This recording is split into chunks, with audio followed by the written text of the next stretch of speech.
हाय, hello, नमस्कार. आजच्या आपल्या नवीन व्हिडिओमध्ये सर्वांचे अगदी मनापासून स्वागत करते. आय होप सर्वजण मस्त आणि मजेत असाल आणि मजेत असायला हवं. छान अशी सकाळची सुरुवात झालेली आहे. चहापासून इकडे दूधसुद्धा तापत ठेवलेलं आहे. मला आणि मिस्टरांच्यासाठी असे 2 कप चहा करून ठेवला आहे. आणि आषाढी एकादशीचा हा व्लॉग आहे. त्या दिवशी शूटिंग केलं होतं आणि एडिटिंग करून आत्ता हा व्लॉग तुमच्यासमोर आलेला आहे. आणि इकडे मी चहा घेतला आणि केळीसुद्धा उपवासासाठी लागतातच नेहमी आम्हाला, त्यामुळे ते मिस्टरांनी आदर्श आणून ठेवलं होतं. सगळीकडचं क्लिनिंग आज मला करायचं होतं आषाढी एकादशीसाठी.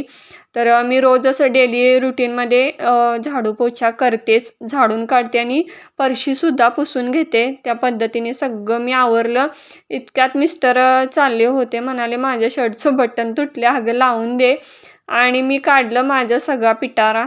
आपल्या शिलाई मशीनचं जे जे साहित्य माझ्याजवळचं आहे ते काढायला गेले आणि सगळं मी एका दुसऱ्या पिशवीमध्ये काढून ठेवलं. ती पिशवी एकदम बेकार दिसत होती म्हणून, आणि छान असं या पिशवीमध्ये भरून ठेवलं. माझ्याकडे ब्लाऊजची वगैरे असतात त्या पिशव्यामध्ये, आणि इकडे अंथरून पांघरून तसेच ठेवले होते. म्हटलं पहिल्यांदा हे आवरून घेऊया. सगळं झाडून बेडशीटसुद्धा बदलायचं होतं. आज एकादशीचं म्हटलं सगळं क्लिनिंगमध्ये हा पार्ट पण ॲड केलाच होता मी. बेडशीट सगळे बदलून काढले. फरशा वगैरे सगळ्या पुसून आता हे झाल्या घेणार. बाहेरचा हॉल पण आवरून आता आलेलीच आहे मी. आणि मला आज काय स्वयंपाक असा काही नाही, फक्त खिचडी वगैरे काहीतरी किरकोळ आयटम असतात आपले ह्याचे उपवासाचे, तेच बनवायचे आहेत. आणि हे बेडशीट एवढं घालायला अवघड वाटते मला.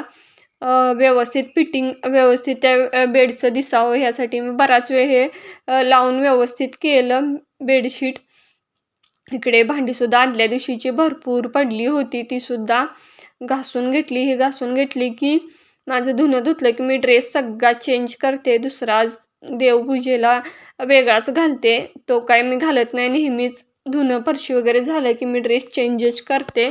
तोच ड्रेस मी काय अंगावरती चढवत नाही, मला पण आवडत नाही, ओला पण होतं फार म्हणून. तर इकडे छान अशी भांडी पटपट आवरून घेते.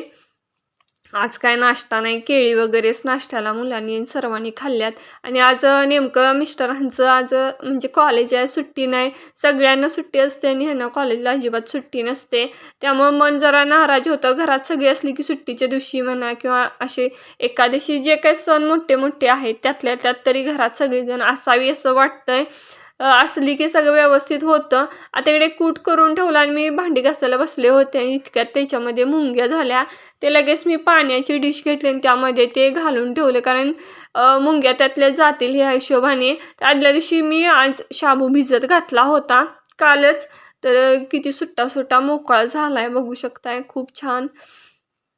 तर मी इकडे खिचडीसाठी शेंगदाण्याचा दुसराच कूट करून घेतला. तो काय आता मुंग्या आता बराच वेळ त्यातनं जायला वेळ लागणार म्हटलं, त्यामुळे दुसरा कूट मी केला आणि सगळं मिक्स करून घेते पहिल्यांदा. म्हणजे सगळ्या आपल्या शाबूला तो कूट लागतो, त्याच्यासाठी एकसारखं व्यवस्थित ते मिक्स करून घेते. मीठसुद्धा असलं तर त्याच्यामध्येच घालते, म्हणजे सगळीकडे मीठ व्यवस्थित लागतं.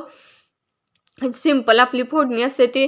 तर आज मी काय केलं, जिरा आणि मिरचीचं असं वाटण करून घेतलं. छान लागतं टेस्टला खिचडी अशा पद्धतीने जर वाटण केलं तर. नाहीतर नुसतंच असं मिरच्या कट करून टाकते आणि अखंड जिरे टाकते. आता आषाढी एकादशीला नेहमीच दरवर्षी मी असं करते. आणि कूट थोडा वगैरे सांडला होता, परत मुंग्या होऊ नयेत म्हणून म्हटलं कट्ट्यावर पहिला पाणी मारून व्यवस्थित धुवून घेतला आणि मग खिचडी टाकायला सुरुवात केली. तर बघू शकता इकडे मिरची आणि जिरे असं वाटण करून घेतलेलं आहे मी. आणि त्याच्यामध्येच काय केलं, मीठ घातलं आणि तेलामध्ये मिरची जिरं नेहमीची रेग्युलर अशी फोडणी असते खिचडीची, तीच केलेली आहे. छान झाला होता मोकळा माझा आज शाबू, आणि टेस्टला पण छान झाला होता. मुलांना पण फार आवडला. अशाच पद्धतीने त्यांना आवडतं. जास्त असा तेलकट आवडत नाही, असं कमी तेलकटमध्ये आणि सुट्टा असं सर्वांना आवडतो. त्याच पद्धतीने मी आज हा शाबू पण बनवलेला आहे. आणि वरीचा भात करते असं काय नाही. तर आज वरीचा भात काय करणार आहे, संध्याकाळी करणार आहे. आता खिचडी संध्याकाळच्याला सुद्धा मुलांना लागते, आवडीने खातात, कारण दुसरं पण काय खाणार नाही आहे ती. त्यामुळे अनेकदा खिचडीसाठी शाबू काय केला मी, भिजत घातला संध्याकाळसाठी. इकडे खिचडी दुसरी टाकली आणि इकडे भिजवून सुद्धा ठेवणार, जेणेकरून संध्याकाळीच्या निवांत आपलं फोडणी टाकली की झालं म्हटलं. आणि संध्याकाळी वरीचा भात वगैरे दुसरे अजून आयटम कोणते त्यामध्ये ॲड होतातच. आणि अजून राजिऱ्याचा लाडू वगैरे घेऊन येणार आहेच मुलगा. तर इकडे काय केलंय, बटाटे थोडे काप केलेले आहेत आणि जसं शाबू करतो बघा तसं बटाट्याची सुद्धा भाजी केलेली आहे. मी इकडे तेलामध्ये छान असे परतून घेतले. पाणी वगैरे अजिबात घातले नाही आणि जे काही मिरचीचं आणि जिऱ्याचं वाटण होतं आणि कूट होतं तो घातलेला आहे. आता मिस्टरांचा डबा द्यायचा आहे. आता 1ला त्यांचा लंच ब्रेक होतो. त्याच्यासाठी मी डबा भरून घेत होते. आता इकडे शाबू आणि हे घातलेलं आहे आपली बटाट्याची जी काय भाजी आहे आणि केळी वगैरे आणलेले ते सुद्धा देणार आहे आणि त्यांना सोबत शेंगदाणे सुद्धा त्याबरोबर लागतात डब्यामध्ये. म्हणजे शाबू बरोबर सवय आहे ते सुद्धा देणार आणि जे काय तर राजगिऱ्याचे लाडू आहे ते मुलाला सांगितले जाताना घेऊन जा पाकिट 1 आणि आपल्याला 2 पाकिटं घेऊन ये घरी म्हणून त्याला पैसे देऊनच ठेवलेले आहेत. मग तो जाता जाता घेऊन जातो म्हणाला. आता केळ आणि राहिलं त्या डब्यामध्ये घालायला तर पिशवी वेगळी आहे त्याच्यासाठी त्याच्यामध्ये साईडला केळ वगैरे टाकलं, पाणी वगैरे भरून दिलं त्यांना आणि माझी पूजा वगैरे छान अशी झालेली आहे. आणि ती पूजा कशी झाली ती आता शेवटीला ह्या व्लॉगच्या ती क्लिप जोडलेली आहे. आणि इकडे मी नैवेद्य वगैरे दाखवून मुलग्याला दिला. तर मुलगा जाऊन डबा वगैरे देऊन आलेला आहे आणि बघू शकता घेऊन लाडू वगैरे आलेलाच होता तो. त्यामुळे तो सुद्धा लाडू देवाला दाखवला पहिला आणि मग आमची ताटं करून घेतलेली आहेत. तर सगळ्यांना तो म्हणजे मला आणि त्याला लाडू लावत होता आणि छोटा जो काय मुलगा आहे तो क्लासला गेला. आता त्याची पण यायची वेळ झाल्या. आमचं खाऊन होईल तोपर्यंत तो येईलच इतक्यात. तर चला छान असं नैवेद्याचं ताट झालंय. जास्त असं काही नाही झालं पण त्यातल्या त्यात तरी झालेलं आहे. तर बघा आता पूजेला मी सुरुवात केलेली आहे. तर हे जे काय वस्त्र आहे ते मागच्या वर्षी मी बनवलं होतं गणपतीच्या वेळेस.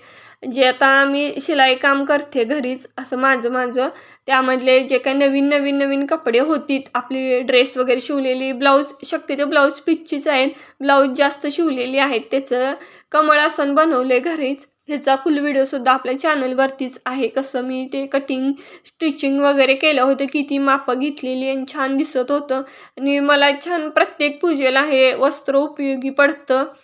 तर छान दरवर्षीप्रमाणे मी विठ्ठल रखुमाईला अभिषेक घालून पूजा करते. त्या पद्धतीने पूजा माझी चालू होती आणि पूजा चालू असताना मन एकदम शांत प्रसन्न वाटत होतं.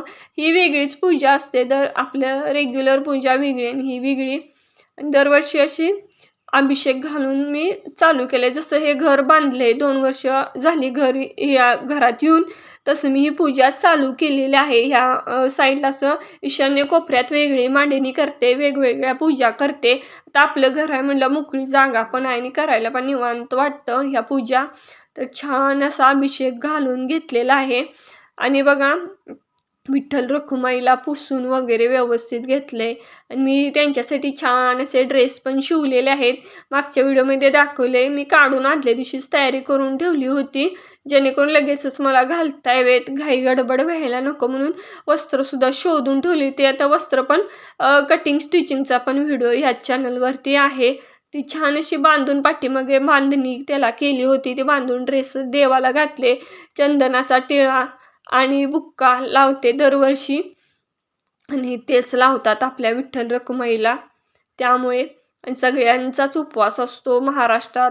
जे आता वारी करतात त्यांचा तसा आपला पण घरात असतो आणि छोटे ड्रेस घालून जी काय आपली मनोभावे भक्ती आहे त्यातूनच दिसून येते. असं मग मंजुळा माझ्या बाहेर होता म्हणजे बाहेर असतात त्याच मी घेऊन आले आणि ही चाफ्याची फुले माझ्याच झाडाची आहेत घरची. ती सुद्धा त्याला देवांना वाहिली.